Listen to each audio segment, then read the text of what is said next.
السلام علیکم ورحمۃ اللہ۔ میں ایچ ڈی فرتیلا میں یہ سوچ رہا ہوں اس رمضان ایک نیو سیریز اسٹارٹ کروں گا، اور اس سیریز میں ہر روز 5 حدیثیں اور قرآن کی کچھ آیتوں کو بھی بتاؤں گا، اور یہ سیریز رمضان کے پہلا روزہ سے لے کر آخری روزہ تک چلے گا، جس سے ہمیں 150 سے زیادہ حدیثیں بھی معلوم ہو جائے گی، اور قرآن کے کچھ آیتوں کے بارے میں بھی ہم جان لیں گے، جس سے ہم سب کا فائدہ یہ ہوگا کہ رمضان کے مہینے میں روزہ رکھ کر ہم سب نے 150 سے زیادہ حدیثیں معلوم کر لیں گے، اور قرآن کے کچھ آیتوں کے بارے میں بھی جان لیں گے۔ ایک مہینے میں پورے قرآن کو جاننا ممکن نہیں ہے، اس لیے ہم سب یہ کوشش کریں گے کہ اس رمضان قرآن کے کچھ آیتوں یا کچھ سورتوں کے بارے میں بھی جان لیں گے۔ ویڈیو کی اسکرپٹ یہیں تک ختم ہوئی۔ اللہ تعالیٰ سے دعا ہے کہ یا اللہ اس رمضان ہمیں ڈھیر ساری نیکیاں کرنے کی توفیق دے۔ ہاں، تو میں نے اپنی ویڈیو اسکرپٹ بتا دیا ہے، اور ایک ویڈیو کریٹر ہونے کے ناطے یہ بات مجھے ہضم نہیں ہوتی کہ میری ویڈیو کی لینتھ صرف 1 منٹ کا ہو۔ میں یہ بات سوچ ہی رہا تھا کہ میں اپنی ویڈیو کی لینتھ کیسے لمبا کروں، اتنے میں مجھے یاد آیا کہ ہمارے استاد مولانا یاسین مولوی صاحب نماز تراویح کے بعد ہمیں رمضان کے بارے میں کچھ باتیں بتا رہے تھے۔ میں سوچ رہا ہوں میرے استاد کی وہ خوبصورت باتیں، وہ دین اسلام کی باتیں ہم سب مل کر سنیں اور اس پر عمل کریں، اور میرے لیے صدقہ جاریہ کا بھی سبب بنے، جس سے محترم مصلیان اکرام، اللہ رب العالمین نے ہم سب کو رمضان المبارک کا یہ مقدس مہینہ نصیب فرمایا۔ آج ہی کئی لوگوں کے دنیا سے رخصت ہونے کی خبر ملی مجھے، متعدد جگہوں سے متعدد لوگوں کے وفات کی خبر ملی آج ہی، یعنی ان کو رمضان المبارک کا مہینہ نصیب نہیں ہوا۔ اللہ تعالیٰ ہم سب کو بحیات رکھا، اور اللہ رب العالمین کی رحم و کرم سے ہم لوگ بحیات ہیں، اور اس مقدس گھڑی ہمیں نصیب ہوئی، اس لیے ہم اللہ رب العالمین کا دل کی گہرائی سے شکریہ ادا کرتے ہوئے کہیں الحمدللہ۔ اللہ رب العالمین نے قرآن مجید میں اس رمضان المبارک کے مہینے کے سلسلے میں آیت نازل فرمائی۔ وہ آیت ہے یا ایھا الذین آمنوا کتب علیکم الصیام، اے ایمان والو تم پر روزے فرض کیے گئے، کما کتب علی الذین من قبلکم لعلکم تتقون، جیسے تم سے پہلے کی امتوں پر روزے فرض کیے گئے تھے۔ اور یہ روزہ تم پہ کیوں فرض ہوا؟ لعلکم تتقون، اس لیے فرض ہوا تاکہ تم اس روزہ کے ذریعے سے تقوی اور پرہیزگاری حاصل کر سکو، پرہیزگار اور متقی بن سکو۔ تو رمضان کے روزے کا مقصد کیا ہے؟ ہم لوگ سحری کا کھانا کھاتے ہیں، سحری کا کھانا کھانے کے بعد دن بھر ہم کچھ بھی نہیں کھاتے، کچھ بھی نہیں پیتے، اور تمام طرح کی برائیوں سے ہم محفوظ رہتے ہیں۔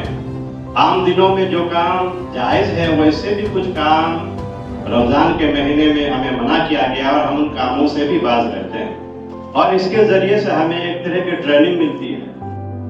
ہم اپنے نفس کو کنٹرول کرتے ہیں، اپنے آپ کو قابو کرتے ہیں۔ ہمیں بھوک لگتی ہے، ہمارا من کرتا ہے کہ ہم کھانا کھائیں، لیکن ہم اللہ کو راضی رکھنے کے لیے، اس کو خوش کرنے کے لیے ہم اپنے نفس پر کنٹرول کرتے ہیں، قابو کرتے ہیں، اور ہم کھانا نہیں کھاتے۔ ہمیں پیاس لگتی ہے، پانی پینے کا من کرتا ہے، اس کے باوجود ہم پانی اس لیے نہیں پیتے ہیں کہ اللہ تعالیٰ ہمیں راضی کرنا ہے، اس کو خوش کرنا ہے۔ اس طرح جو ہے ہمارا نفس ہمیں بہت طرح کے کام کو کرنے کے لیے کہتی ہے، لیکن ہم اس نفس پر قابو کرتے ہوئے ہم اللہ کی رضامندی کو مقدم رکھتے ہیں، اور اسی طریقے سے اللہ رب العالمین کا تقوی ہمارے اندر پیدا ہو جاتا ہے۔ تقوی کا مطلب یہ ہوتا ہے کہ اللہ تعالیٰ نے ہمیں جس کام کو کرنے کے لیے کہا ہے، جس کام کا حکم دیا ہے، اس کو کریں گے، اور جس کام کو کرنے کے لیے نہ کرنے کے اللہ تعالیٰ نے ہمیں حکم دیا ہے کہ اس کام کو نہیں کرنا ہے، تو اس کام کو نہ کرنا، جس کام کا حکم ہے اس کو کرنا ہے، اور جس کو نہیں کرنے کا حکم ہے اس کام کو نہیں کرنا، اسی کا نام تقوی ہے۔ اور رمضان المبارک کے مقدس مہینے میں ہم لوگ روزے کے ذریعے سے اس چیز پر عمل کرتے ہیں، اللہ کا جو حکم ہے اس پر عمل کرتے ہیں، اور اللہ نے جن چیزوں سے منع کیا اس سے ہم دور رہتے ہیں، پرہیز کرتے ہیں، بچتے ہیں، اور اس طرح ہمارے اندر جو ہے تقوی اور پرہیزگاری پیدا ہوتی ہے۔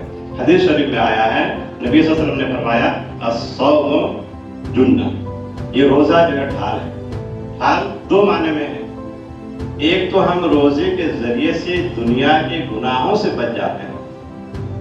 ہم خیال کرتے نہیں ہم تو روزے سے یہ گناہ نہیں کریں گے, روزے سے ہم وہ گناہ نہیں کریں گے. تو ہم دنیا میں گناہوں سے بچتے ہیں اور ہمارے لیے یہ روزہ ڈھال بن جاتا ہے, ہم کو گناہ سے بچاتا ہے. اسی طرح جب ہم دنیا سے چلے جائیں گے اور جنت اور جہنم کا فیصلہ ہوگا, اس وقت یہ روزہ ہمارے لیے سفارشی بن کے آئے گا, ہمارے لیے سفارش کرے گا یہ روزہ اللہ سے, اور اللہ سے کہے گا اے اللہ اس بندے نے مجھے رکھا دنیا میں, اس کو بھوک لگی تھی, پیاس لگی تھی, سب کچھ برداشت کیا, اس کے من میں طرح طرح کی باتیں آئی, لیکن اس نے تجھے راضی کرنے کے لیے اس نے اپنے من کی بات نہیں سنی بلکہ تیرے حکم کو مقدم کر رکھا. اس لیے اے اللہ تجھ سے میری سفارش ہے کہ اس بندے کو تم معاف فرما. وہ ڈھال بن کر ہمارے بچاؤ کے لیے سامنے آ جائے گا, جہنم کے آڑے آ جائے گا اور ہمیں جہنم جانے سے یہ روزہ ہم کو بچائے گا. اس لیے ہم اس مقدس مہینے کی قدر کریں, نماز کا اہتمام کریں, قرآن مجید پڑھنے کا سننے کا اہتمام کریں, زیادہ سے زیادہ ذکر و اذکار کریں. اس طرح اس مقدس مہینے میں اللہ کی رحمت, اللہ کی مغفرت اور اس طرح جو ہے نجات کو ہم حاصل کر کے اس مہینے کے مقصد کو, اس مہینے کی برکت کو ہم حاصل کر کے اپنے دنیاوی اور اخروی زندگی کو کامیاب کریں.